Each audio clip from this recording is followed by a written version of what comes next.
자, 이제 우리 하나님의 말씀을 통해서 은혜 받는 귀한 시간을 갖겠습니다. 오늘 우리는 요한복음 5장 39절부터 47절에 있는 말씀을 같이 봉독을 했습니다. 이 봉독의 말씀을 보면 영생에 관한 말이 나옵니다. 영생. 영생이란 말은 영원히 죽지 않고 사는 겁니다. 그래서 오늘 제목이 영생에 이르는 사람들이 누구냐, 이걸 이제 말씀을 통해서 증거하고, 또 우리 스스로 과연 나는 영생에 이르러 있는가 하는 것도 점검하는 그런 시간이 되기를 원합니다. 인류 최초의 인간을 아담과 하와라고 얘기합니다. 성경에 하나님께서 에덴 동산을 만드시고 그곳에 사람을 만들었습니다. 아담과 하와를 만들었습니다. 그 낙원에서는 걱정할 게 하나도 없었습니다. 염려할 것도 하나도 없었습니다. 그냥 누리기만 하면 되는 곳이었습니다. 그래서 낙원이라고 하는데, 영어로는 파라다이스라고 하는데, 그곳에 인간을 만들어 놓았어요. 한 가지를 하나님이 명했어요.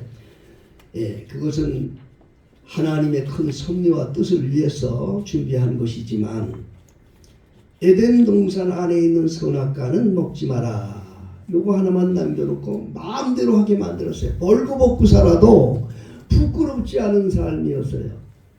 그 얼마나 세상이 좋아요. 벌거벗고 살아도 부끄럽지 않은 세상에서 산다면 참 그건 낙원이지요. 그런데 아담과 하와가 하필 따먹지 말라고 하는 선악과를 따먹었어요.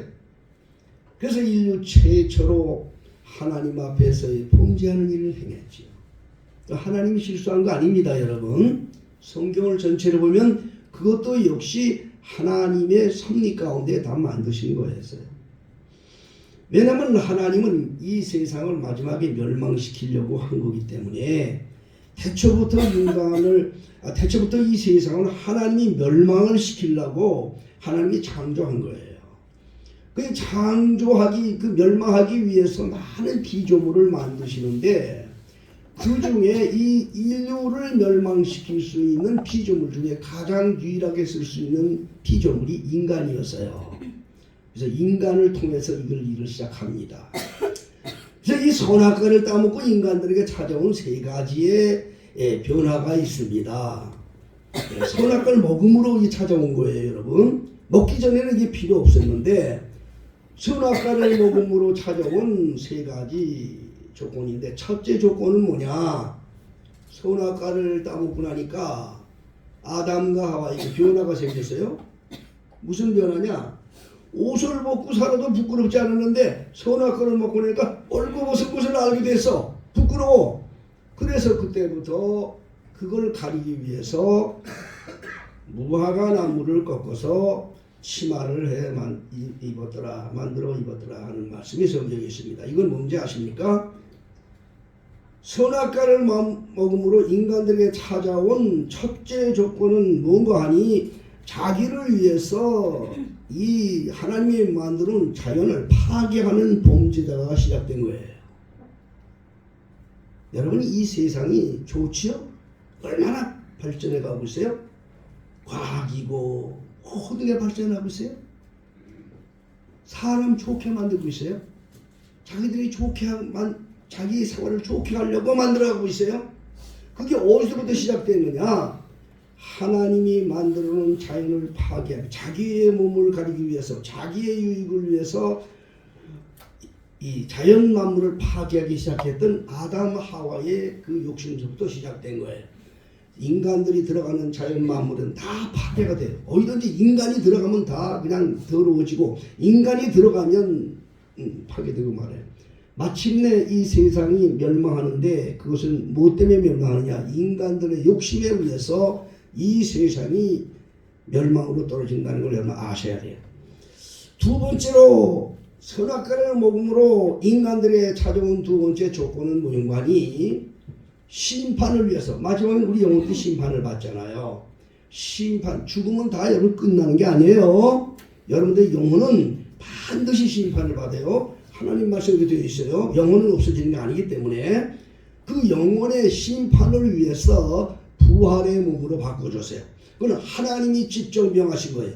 하나님께서 창세기 2장에 한 장에 말씀하시기를 이들이 선악과를 먹음으로 말미암아 우리들 중에 하나같이 되었도다. 하나님이 말씀하셨어요. 우리들 중에 하나라고 하는 말은 하나님은 성부, 성자, 성령 삼위일체입니다. 세 분이 한 분이에요. 그 중에서 육신을 가진 분이 예수 그리스도이신데 역시 그때도 예수님은 계셨어요. 그래서 우리들 중에 하나같이 되었다는 말은 예수님의 몸처럼 되었다는 거예요. 그러면 예수님이 어떤 분입니까? 그분은 죽었다가 다시 부활하시는 몸이에요. 그런 몸을 가진 분이에요. 성경에는 우리 아셔야 됩니다. 요한복음 5장 29절에 말하기를 선한 일을 행한 자는 생명의 부활로 악한 일을 행한 자는 심판의 부활로 나오리라. 여러분 죽음은 끝이 아닌 거예요. 심판받기 위해서 부활한다는 걸 아셔야 돼요. 하나님이 그렇게 하셨다고. 하나님께서 그것이 선악과를 먹음으로 인간들에게 심판을 위해서 그런 것이 또 준비되었어요. 세 번째 찾아온 것이 뭐냐? 인간들의 마음속에 영원을 사모하는 마음을 주었다. 전도서 3장 11절에 보면 사람에게 영원한 마음을 사모하는 마음을 주셨느니라. 그때는 영원히 뭐고 필요 없었는데 선악과를 먹은 하늘부터 죽음이 찾아왔고 그 선악과를 먹음으로 말미암아 죽음의 끝이 아니라 영원을 사모하는 마음을 갖게 하기 위해서 아담과 하와는 제사가 아담과 하와뿐이 아니라 두 아들 가인과 아벨이 제사가 시작이 된 거예요. 여러분 모든 동물 중에 제사 지는 동물은 인간밖에 없어요. 믿어주면 아멘 하세요. 여러분 애완견 많이 기르죠? 여러분 강아지가 자기 부모 죽었다고 제사 지는 거 봤다고 한번 말해봐요. 아무리 똑똑하고 아무리 현명해 보인다 하더라도 개는 개고 짐승은 짐승이야. 짐승은 절대로 이 영이 없기 때문에 짐승도 혼은 있어요. 여러분 영혼은 분리되는 거 아셔야 돼요.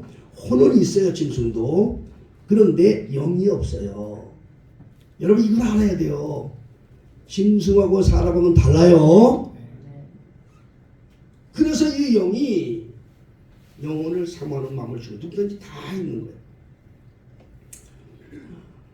예수님 당시에도 예수님 당시 아니라 그 전부터 있었던 거지만 예수님께 어떤 사람이 찾아왔습니다. 마태복음 19장 16절에 보면 그렇게 물었습니다. 주님, 내가 어떻게 하여야 영생을 얻을 수 있겠습니까? 관심이 있는 거죠. 마가복음 10장 17절에 또 한 사람이 예수께 나와서 엎드려서 말하기를 내가 무엇을 하여야 영생을 얻을 수 있겠습니까? 그렇게 물었어요. 누가복음 10장 25절에 율법사가 왔습니다. 율법사는 그 당시에 이 성경을 달달달달 외우는 사람입니다. 그런 사람이 와서 예수님께 와서 엎드려서 말하기를 선생님, 내가 무엇을 해야 영생을 얻을 수 있겠습니까? 영생에 대한 확신이 없었던 거예요. 아무리 성경을 많이 알아도. 또 누가복음 18장 18절에 보면 어떤 관원이 왔다고 했어요. 관원은 누구예요? 공무원들이란 말이에요. 지금 말하면 그 당시에 로마의 관원이 온 겁니다. 관원이 와서 물었습니다. 선한 선생님이여, 내가 무엇을 해야 영생을 얻을 수 있을까요? 자, 여러분 영생에 관한 관심은 다 있는 거예요. 여기 앉아 계신 분들도 그걸 가져야 돼요. 만약 영생에 대한 관심이 없이 여기 왔다고 그러면 그건 헛걸음이에요. 그것은 이 영이 이미 죽은 거예요. 영생에 관한 관심이 있었던 거예요. 그런 과연 이 영생이 뭐냐 말이에요. 과연 이 영생을 얻은 증거는 뭐냐 말이에요. 예수 하나님께서 말씀하시기를 하나님이 세상을 이처럼 사랑하사 독생자를 주셨으니 누구든지 저를 믿는 자마다 멸망치 않고 영생을 얻게 하려 함이라. 예수 믿는 사람은 다 약속을 했는데 과연 그 영생의 모습은 어떻고 영생의 실체는 뭐고 영생의 느낌은 뭐냐, 이거에 대해서 생각해 봤냐 그 말입니다. 저는 그래서 오늘 여러분들에게 과연 내가 영생 안에 있는가를 확인할 수 있는 그런 시간을 한번 갖게 하려고 합니다. 영생.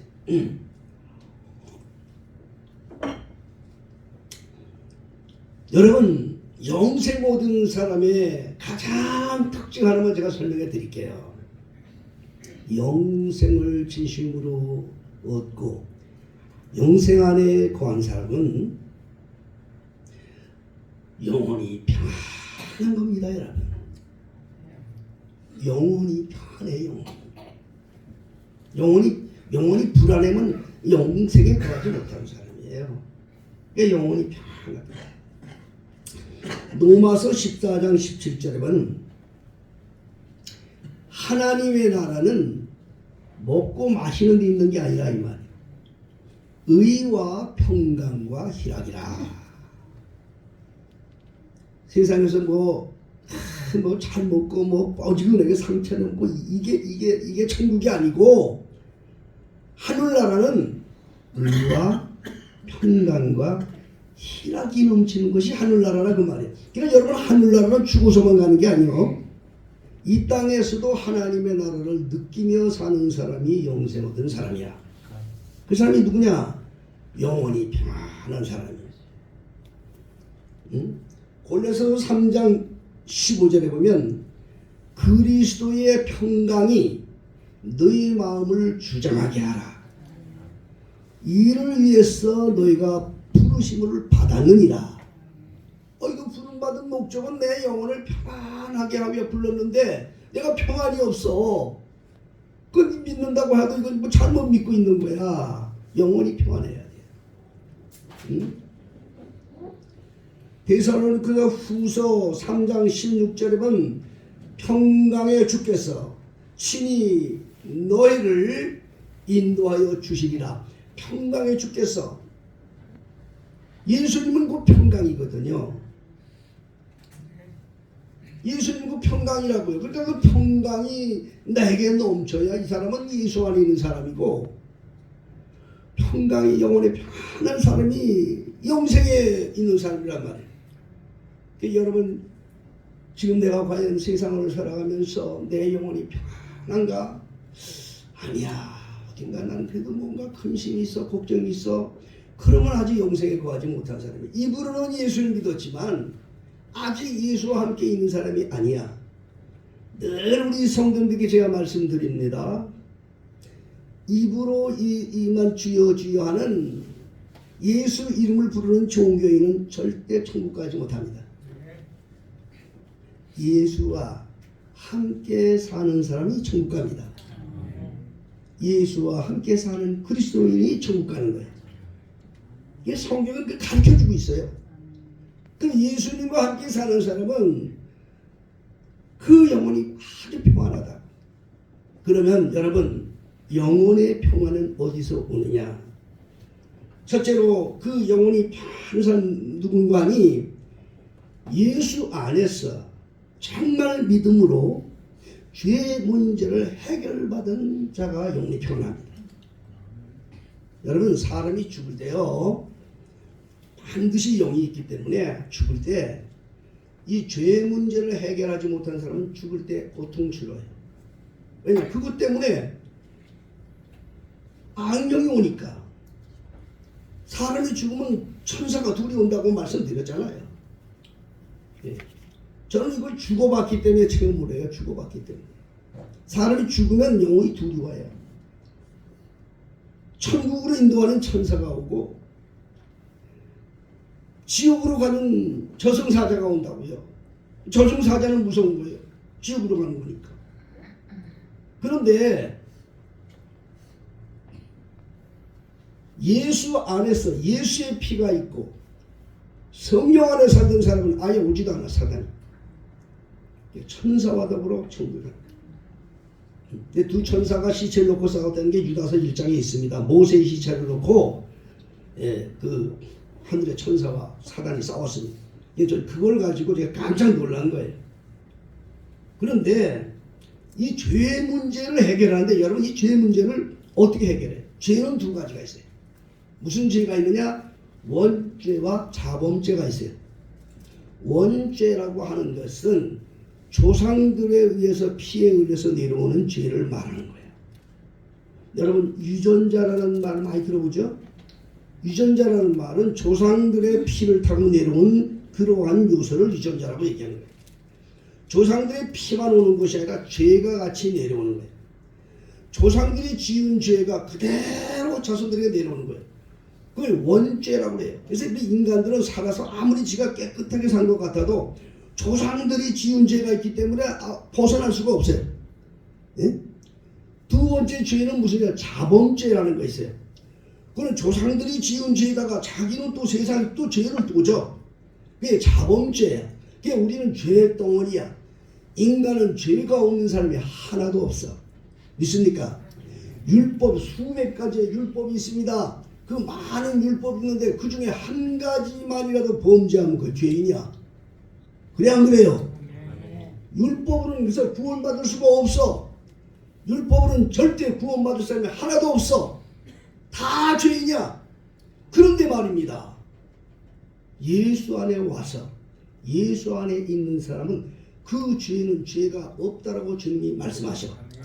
그것이 바로 로마서 8장 1절에 그렇게 말씀하고 계신 거예요. 로마서 8장 1절에 그러므로 그리스도 예수 안에 있는 자는 정죄함이 없나니.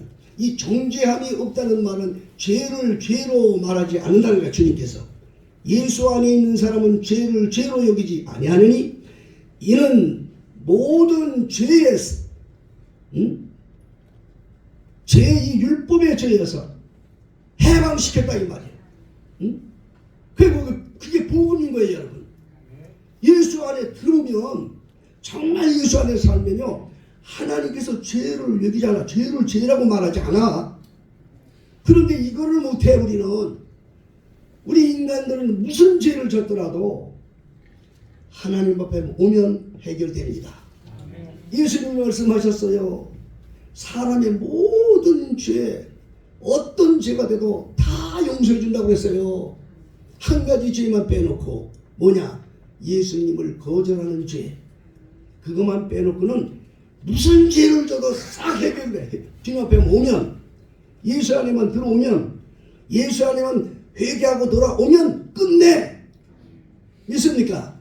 이게 복음인 거예요, 여러분. 이 흉악한 죄는 이걸 해결할 방법이 없다고요. 내 영혼이 천국 가야 되는데. 여러분, 누가복음 16장에 보면요, 누가복음 15장에 보면 탕자에 대한 비유를 예수님 말씀하셨어요. 그 탕자는 뭡니까? 아들이 둘이 있었어요. 근데 그 중에 작은 아들이 아버지한테 가서 아버지 내 유산을 미리 주세요. 내 살겠습니다. 이게 아주 부정막심한 놈이지. 죽기 전에 부모한테 재산 먼저 달려는 놈들은 110% 부여자들이야. 줄 것도 없지만 또 이따라도 미리 줄 필요 없어. 근데 하도 이름이 달라고 하니까 재산 몫을 띄워서 아들의 그 둘째 아들 줬어요. 그놈이 그거 가지고 세상에 나가갖고 그냥 허랑망탕 쓴 거야. 돈이 공짜처럼 생기면 얼마나 좋아요. 그냥 막 그냥 그거 가지고 술집에 와서 그냥 허랑망탕하고 또 기분내서 사람들한테 막 그냥 돈도 뿌리고 잘난 체하고 이렇게 살았어요. 수입은 없고 다 써버렸으니 그 많은 짓을 그냥 다 날아가 버렸어. 그래서 완전 알거지가 된 거야. 알거지가 돼가지고 어디 가서 붙어 살라고 어린이집에 가서 일꾼으로 써달라고 해서 써는 사람도 없어. 써주는 사람도 없어. 그래서 배가 고파가지고 어디 가서 쥐염열매, 성경은 쥐염열매라고 그랬어요. 그거를 좀 구하려고 하는데 그것도 주는 사람도 없어. 굶어 죽어가면서 아들이 생각을 한 거야. 우리 집에는 종들도, 우리 집에 사는 종들도 배가 불러 사는데 나는 아들로서 여기 나와가지고 내가 이거 굶어 죽게 됐구나. 비로소 이 아들이 생각을 하고 정말로 회개를 했어. 아버지한테로 돌아가야 되겠다. 근데 돌아가려니까 염치가 있어 없어? 염치가 없지. 예? 돌아가려니까 염치가 없어. 자기가 아버지 재산 다 탕진해버리고 이젠 뭐 염치가 없잖아요. 그래서 이 아들이 생각을 했어. 그래 가자. 근데 염치는 없지만 그 집에 종처럼 사는 게 되겠다. 종처럼. 종들도 배가 부르잖아요. 그러니까 내가 이제 아들로서 가지 말고 그 집에 종으로 들어가자. 머리를 쓰고 이제 아버지를 찾아오는 거예요. 먼 발치에서 아들이 오는 거예요. 근데 아버지는 3년 동안 기다리고 있었어. 3년 동안.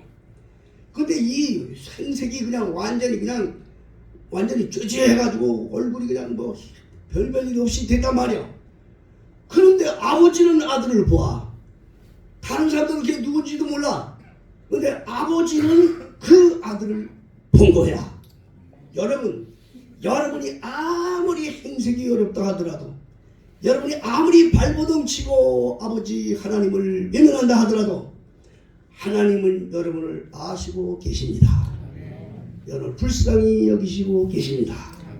그래서 그 아들이 있으니까 먼 발치인데 담을 고집 쫓아나왔어 아버지가. 그리고 아들을 붙들고 막 우는 거야.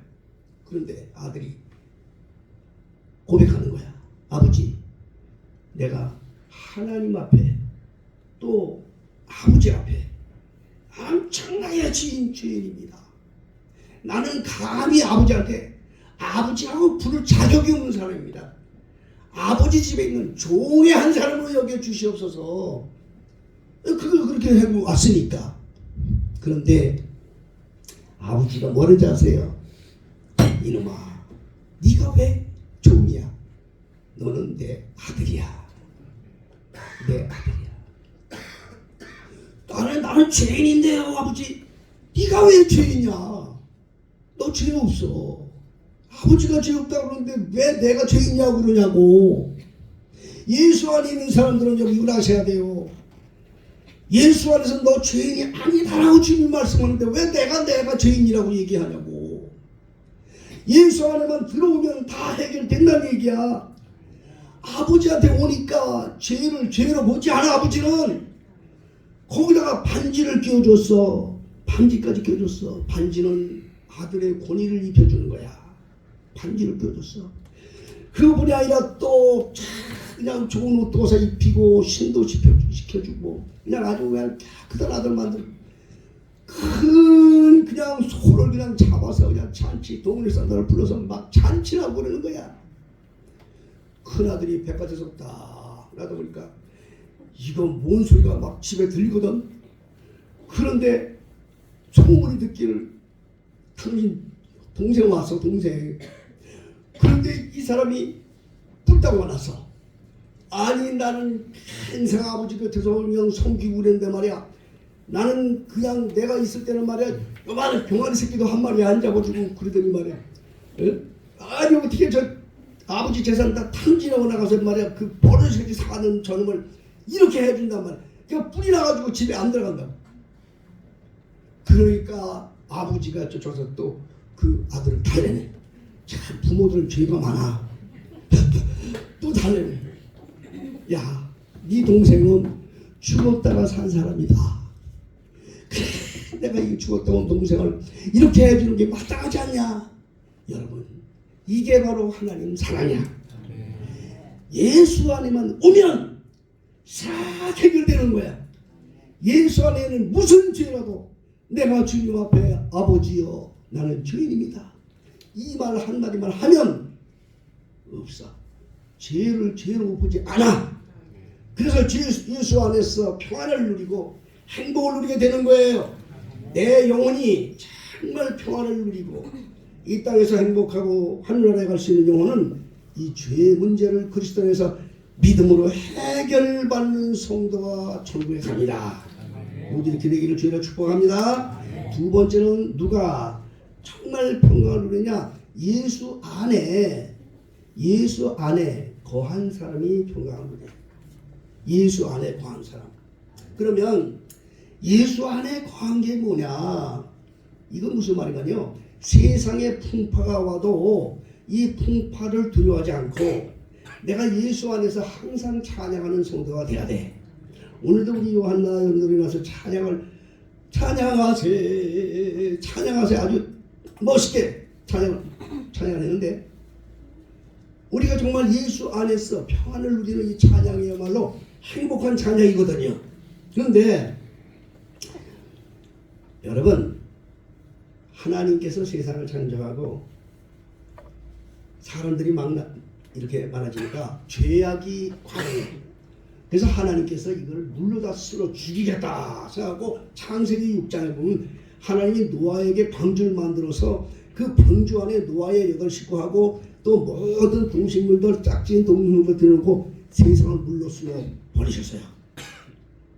150일 동안 이 땅에 물이 터졌는데, 성경에 있는 그대로 말씀드리면 뭐가니, 땅에서 샘의 근원이 터졌대. 그러니까 위에서 내리는 물만 무서운 게 아니라 땅 속에서 물이 막 솟아나는 거야. 위에서는 하늘창이 열렸고 쏟아붓어. 그래서 이 땅이 있는 모든 동식물이고 뭐 숨쉬는 것들 다 죽이는 거야. 물에 막 쓸어 죽이는 거야. 그러니 그 물 가운데서 고통받는 사람들, 물 가운데서 아우성치는 영혼들, 물 가운데서 다 쓸어버리는 그런 모습들이 고통이 얼마나 많았겠어요. 그렇지만 하나님의 말씀을 따라서 방주 안에 있었던 노아의 가정들은 편안했습니다. 전혀 지금 세상 밖에서는 난리 법석이야. 지금 막 물결에 이리 휘치고 저리 치고 막 살려달라고 아우성치고, 어떤 영혼 사람들은 살려고 나무부터를 붙들고 뭐 바위를 난리 쳤지만 소용이 없었어. 150일 동안이라서 150일 동안 이 땅에 물이 하늘 끝까지 차는 거야. 모든 산이 다 덮어버렸다고. 그냥 다 쓸어 죽이는 거야. 그렇지만 방주 안에 있던 노아의 8 식구들은 편안했습니다. 이게 바로 그리스도 안에 있는 사람의 영혼의 평안함을 가리키는 거예요. 이 세상에 어떤 환난과 고통이 와도 이걸 구애받지 않고 살아갈 수 있는 영혼들, 이 세상엔 우리가 우리 믿음을 빼앗으려고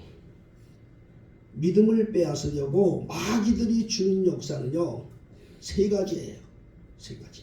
첫째, 심령에 의심을 주, 하나님 말씀을 의심을 주어서 빼앗고, 두 번째는 환경에 어려움을 주어서 말씀을 빼앗아가고, 세 번째는 너무 고통스러운 역경 속에서 말씀을 빼앗아가고. 하나님의 말씀을 빼앗겼다는 말은 즉 다시 말해서 평안을 잃어버렸다는 거예요. 하나님의 약속의 말씀 듣고 평안했던 사람이 그런 것들을 잃어버렸다는 거예요. 하나님의 말씀대로 하나님의 방주 안에 살았던 노아의 8 식구는 편안했어요. 비가 150일 동안 땅에 쏟아서 다 습절을 하더라도 노아의 8 식구는 그 안에서 찬양만 하고 하나님만 먹여 기도만 하면서, 그래서 그들은 살았어요. 여러분, 그 노아 방주에 대한 교훈이 많은 교훈이 있습니다. 그건 이제 말씀을 따라 주일마다 목사님이 말씀을 드립니다. 여러분이 구원을 위해서 하나님께서 종을 세상에 보냈기 때문에, 그 영혼 문제 귀하기 때문에 그런 말씀을 계속 드립니다만, 하여튼 방주 안에 있다는 말은 예수 안에 있다는 말이에요. 노아 방주는 예수님을 상징하는 거예요. 예수님 안에 있는 사람은 세상에 환난이 오나 핍박이 오나 전혀 그거에 대해서 구애받지 않아. 예수 안에서 오로지 편안함, 그 편안함을 누리며 살게 되는 거예요. 응? 주 안에 있는 나에게 어떤 평안이냐면 어떤 평안? 우리는 예수 안에 거하는 것이 중요하고 평안을 누리는 게 중요한데, 저는 이 시간 다시 한번 3가지를 여러분들에게 말씀을 드리겠어요. 여러분 진정으로 예수 안에서 평안을 누리며 사는 영혼이 되려면 첫째로 항상 우리 목사님이 하신 말씀을 잊지 마세요. 하나님은 우리 생에 앞서 계시다. 잊지 마세요. 그 말이 가장 중요한 거예요. 사람은 현실에 지금 놓여있는 일에 당황하고 지금 현실에 있는 일에 대해서 근심걱정합니다. 그런데 여러분 걱정하지 마세요. 하나님은 이 현실 너머에 계셔. 앞에 일을 아시는 분은 오직 하나님이야. 우리 앞길을 아시는 분은 오직 하나님이야. 믿습니까? 하나님은 앞에 계신 분이다. 앞에 계실 뿐 아니라 그분은 내 갈 길을 준비하시고 내 갈 길을 인도해 주신다. 이 믿음을 첫째 가지셔야. 그러면 아무리 여러분 현실에 어려움과 혼란이 오고 답답한 일이 와도 낙심하지 않고 예수 안에서 평안을 누리게 되는 것입니다. 두 번째로 정말 여러분들이 예수 안에서 평안과 행복을 누리기 위해서는 여러분들이 그걸 또 기억해야 돼요. 나를 인도하시는 하나님, 나를 향하신 우리 아버지의 계획과 나를 세상에서 인도하시는 아버지의 방법은 내 계획과 방법 위에 계시다. 그걸 아셔야 돼요. 내 생각이 아무리 높아도 하나님 생각 따라갈 수 없고 내 계획과 내 방법이 아무리 좋다 하더라도 나를 향하신 하나님의 방법을 따라갈 수가 없어요. 하나님의 계획, 나를 향하신 하나님의 계획과 하나님의 나라를 이끌기 위해서 하시는 하나님의 방법은 엄청나기 때문에 그걸 믿으면 우리는 앞길에 어떠한 어려움과 시련이 와도 결코 낙심하지 않습니다. 믿습니까? 믿어지는 분 아멘 하세요. 절대로 어려우고 낙심하지 마세요. 절대로 어떤 일에서도 불안해하지 마세요. 내 생각대로 하려고 하지 마세요. 저는요, 나는 하나님께서 오늘날 이 설교하라고 아마 저를 세운지도 몰라요. 저는 하나님보다 받은 은혜가 너무 크기 때문에 17살 때 제가 죽음에서 거듭나 하늘로부터 천사로부터 주어진 이름을 계속해서 하나님께서 제게 행한 일들이 너무나도 놀라워서 저는 하나님 앞에 정말 감당할 수 없는 은혜를 받은 사람이에요. 그런데 말입니다. 하나님이 제게 행하신 일들 중에 하나 뭔지 아십니까? 너는 절대로 하나님보다 앞서가지 마라. 자, 나는요 그거 나도 인간이기 때문에요. 어떤 일이 닥치면 내가 내 마음대로 해보려고 애를 많이 썼어요. 특히 목회를 하면서 무슨 일을 하면 내가 해보려고 애를 많이 썼어요. 근데 이상하게 내가 하려고 그러면 안 돼. 이 증인은요 여기 뒤에 앉은 사모님이 알아요. 사모님은 항상 나한테 그래요. 여보, 당신이 해서 된 거 있어? 당신이 하려고 그러다 뭐 된 거 있어? 할 말이 없어요. 하나님이 절대로 하나님보다 앞서지 마라. 하나님께 맡겨라. 하나님이 하신다. 아주 확신이 온 거예요. 이제 나이가 70이 넘으니까 이제 깨닫게 된 거예요. 하나님께서 그래도 깨닫고 갔으니까 그 다음에 주님 앞에 가면 너 잘했다 하고 덩어리 두드려 주실 거야. 끝까지 고집 안 피우고. 여러분, 우리를 향하신, 저와 여러분을 향하신 하나님의 계획이 내 계획보다 높다는 걸 아셔야 돼요. 그리고 내가 하는 방법, 그 방법보다도 나를 향하신 하나님의, 나에게 복을 주시고 은혜를 주시려고 하시는 하나님의 방법은 비교도 안 돼. 그걸 믿으라는 거예요. 그러면 마음이 평안해야지. 그렇지요? 이 마음이 평안해. 그 하나님을 믿으니까. 세 번째는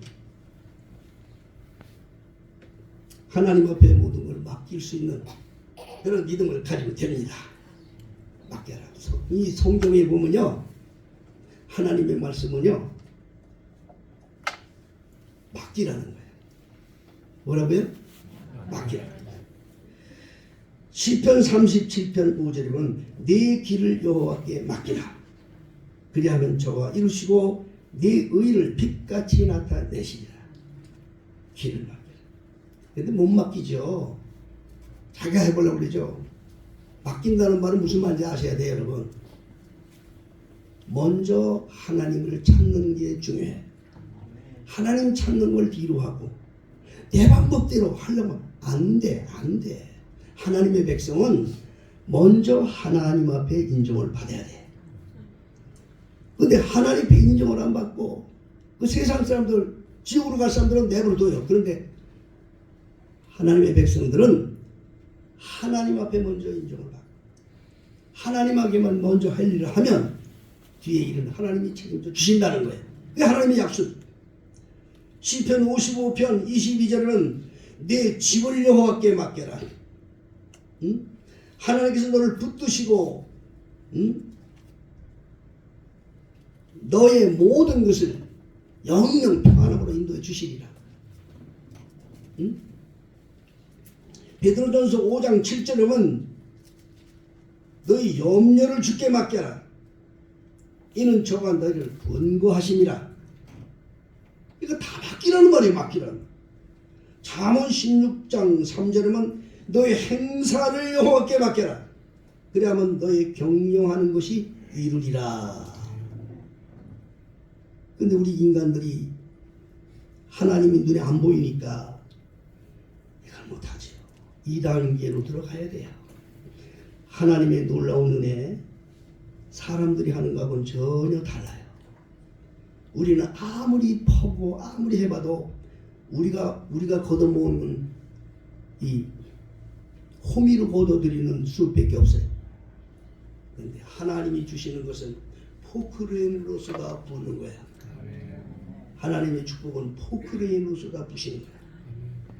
그것도 모르고 호미자 들고 날만 긁고 아니야. 여러분, 하나님 앞에는 온전히 다 내려놓고 주님을 의지해야 됩니다. 주님을 의지해야 됩니다. 주님은 신실한 분입니다. 신실하게 의지하시는 사람에게 하나님의 몽땅 주시는 거예요. 계산으로 하나님을 의지하는 사람은 하나님도 계산으로 그에게 주라. 온전히 하나님 앞에 자신을 드린 자에게는 하나님이 온전한 사랑으로 갚아주시는 것입니다. 사랑하는 성도 여러분, 자, 우리 영혼이 평안이 중요합니다. 예수 안에서 온전히 주님의 앞에 다가왔으면 근본적인 죄를 싹 없다고 하시고, 죄가 없다고 하시는 분이 주님이에요. 모든 죄를 죄라고 말하는 분이 하나님인 걸 여러분 아셔야 돼요. 살인하지 말라. 그 죄를 누가 얘기하는 하나님이 말씀하신 거예요. 이 세상에 있는 모든 죄를 죄라고 말씀하신 분이 하나님이에요. 그런데 그 모든 죄가 아니다라고 말하신 분도 하나님밖에 없어요. 인간도 말할 수 없어요. 내 영혼이 평안함으로 천국 백성이 되고 세상을 승리하는 성도들이 되기 위해서는 근본적인 여기서부터 우리 해결을 받고 예수 안에서 행복을 누리고 평안을 누리고 그래 살다가 우리 영원한 나라에서 주님을 만납시다. 아멘. 찬송가 354장 찬송가